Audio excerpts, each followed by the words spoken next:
But our brethren, the Dwemer, scorned the Daedra and mocked our foolish rituals and preferred instead their gods of reason and logic.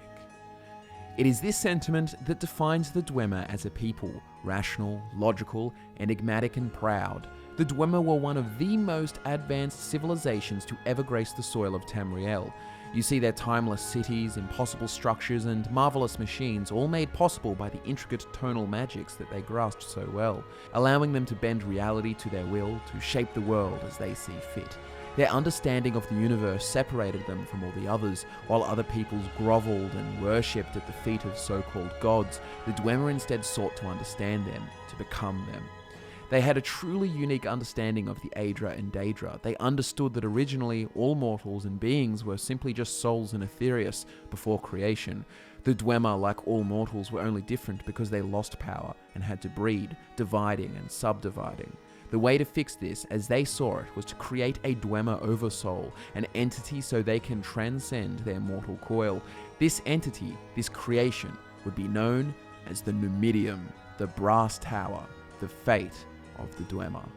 What is up, ladies and gentlemen? Welcome back to FudgeMuppet. My name is Scott, and today we are uncovering the facts and secrets to give you a full understanding of this curious creation. The Numidium itself has been a central element in many of Tamriel's plots and stories. Without the Numidium, it is likely that Tiber Septim would have never been able to bring the Ultima to their knees and have them swear fealty to the Empire, creating a truly united land.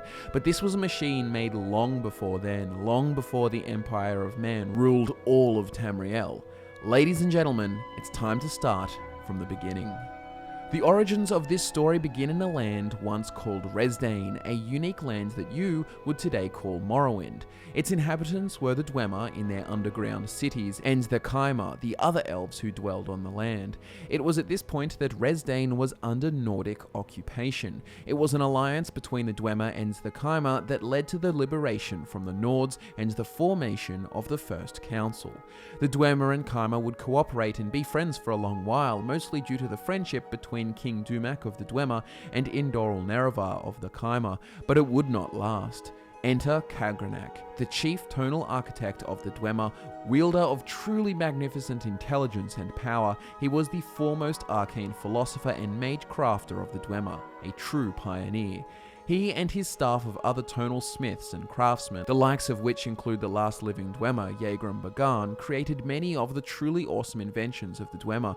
Even the moon and star ring that Nerevar wore was their creation, but nothing that Kagrenac made would stack up against his magnum opus, the brass god, the Numidium. With the discovery of the heart of Lorkhan resting deep within Red Mountain, Kagrenac devised theories on how to create a new god in his work, Divine Metaphysics. However, the translation and understanding of this material has truly been lost. There was much support for Kagrenac's theories, yet some Dwemer disagreed and claimed that there would be unpredictable side effects and potentially catastrophic outcomes. Kagrenac would become obsessed with his work and begun construction of the Numidium in secret. However, whether or not King Dumac knew of Kagrenac's work being carried out, we do not know. All that is known is that King Dumac took great offense at Nerevar's assertions that he had known about the Numidium's creation. The War of the First Council had begun, and the Battle of Red Mountain would be at its climax, which finally resulted in Kagrenac striking the heart of Lorkhan, presumably a final act of desperation to initiate the transcendence of the Dwemer to godhood. And this is where every single Dwemer, with the exception of Yagrum Bagan, simply vanished, gone from the face of Nirn. The most common theory is that they reached full understanding of the universe. They understood the Godhead, and when faced with this, their logic and reasoning was too strong that they could not reason that they existed, and therefore zero-summed, which is the opposite of Kim. Kim being when faced with the understanding that the universe is a dream, a part of the Godhead, that you look fact in the face and claim with devotion that you do in fact exist. It's a bit of a mindfuck, but only a few individuals have done this, like Vivek and Tiber Septim. You need a very strong ego and sense of self to literally deny reality. Anyway, so the common idea is that the Dwemer zero-summed when trying to achieve godhood through the Numidium, and bam, they vanished, gone, leaving only behind their marvelous cities filled with their artifacts and automatons, amongst them the Numidium, the peak of Dwemer ingenuity. The Tribunal, Almalexia, Vivec, and Sothasil would find the tools of Kagrenac and use them on the heart of Lorkhan, achieving godhood through the blasphemous act. The Tribunal gods remained in possession of the Numidium for thousands of years until a particular man would come along in the late Second Era. So at the end of the Second Era, a brand new prodigy had arisen, Tiber Septim, the man who would create a united empire of Tamriel. At this point in history, Tiber Septim had conquered all but Morrowind and the Somerset Isles. Now, previously in history, the Tribunal have been able to hold their own and protect Morrowind from outsiders, Akaviri invaders, and Riemann Cyrodiil's troops alike, but something has changed. In the year 882 of the Second Era, Dagoth had returned and cut off the Tribunal's access to the heart of Lorkhan, depriving them of their full divinity. Hence, compromise had to be made when the Septim army showed up at Morrowind's door. The Armistice, or Treaty of the Armistice, was signed by both Tiber Septim and Vivec after the Septim army had won many battles, including the sacking of Mournhold. Vivec was compelled to sign the treaty, which was a strategic move, giving the Dunmer people more favourable terms than would have existed had they been outright conquered.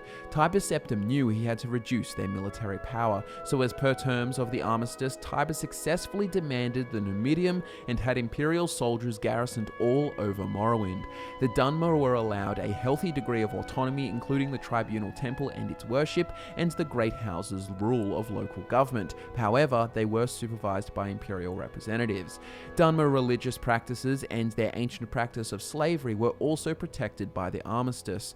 So most importantly, the armistice gave Tiber Septim control of the Numidium, the tool he would need to conquer the Somerset Isles. Zurin Arctus is the man who would be instrumental in the reconstruction of the Numidium. Zurin was an imperial battle mage and powerful spellcaster serving under Tiber Septim. Once the Numidium had been acquired as a result of the armistice, Zurin understood that without the heart of Lorkhan it could not be powered unless they found an alternative. This alternative was the Mantella. Zurin Arctus created the Mantella with his own life force, and, depending on which sources you believe, then also the soul of Izmir Wulfarth, the Ash King and Avatar of Shore. But we won't delve too far into that.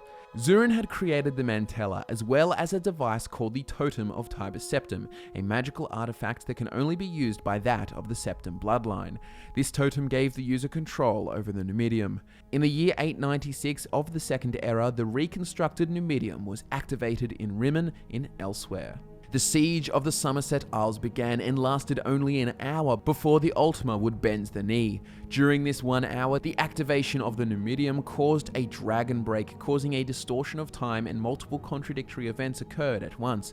If you want to know more about the dragon breaks, check out a video linked in the description. We explain it all. But anyways, Tiber Septim used this dragon break to also purge unloyal or neutral families, replacing them with those loyal to the Empire. Zurin Arctus was furious at this misuse of the Numidium in the purging of the families. Zurin Arctus fought Tiber Septim, and in the battle that ensued, the Numidium was destroyed and the Mantella was blown into Aetherius. Pieces of the Numidium were blown all over Tamriel, and because Zurin was cut off from the Mantella, remember the gem that he had poured all his life force into, he fell into a state of semi-slumber in a subterranean vault in High Rock. With this activation and brutal use of the Numidium, Tiber Septim had conquered all of Tamriel and ushered in the beginning of the Third Era. Throughout the Third Era, Zurin Arctus would become known as the Underking and sent his minions out into the world in search of the Mantella. Meanwhile, agents of the Blades were sent out to recover the pieces of the Numidium.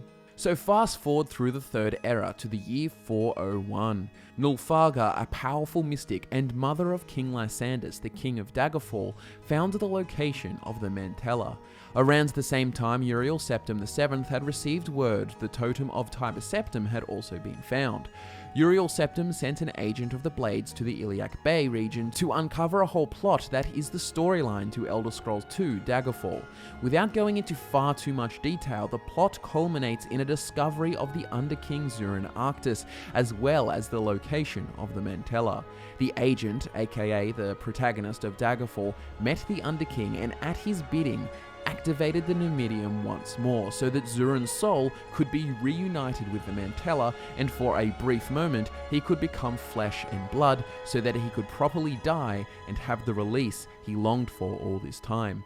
However, that is not the only thing that results from the activation of the Numidium. The activation of the Numidium once again caused a dragon break, which reshaped the Iliac Bay region. An event now dubbed the Miracle of Peace, or the Warp in the West, caused the 44 squabbling city-states of the Iliac Bay region to become consolidated into only 4. Daggerfall, Sentinel, Wayrest, and Orsinium, all swearing loyalty to the Emperor. But once again, this activation resulted in the destruction of the Numidium, this time for good. However, this is not the last of Numidium and Kagrenac's legacy.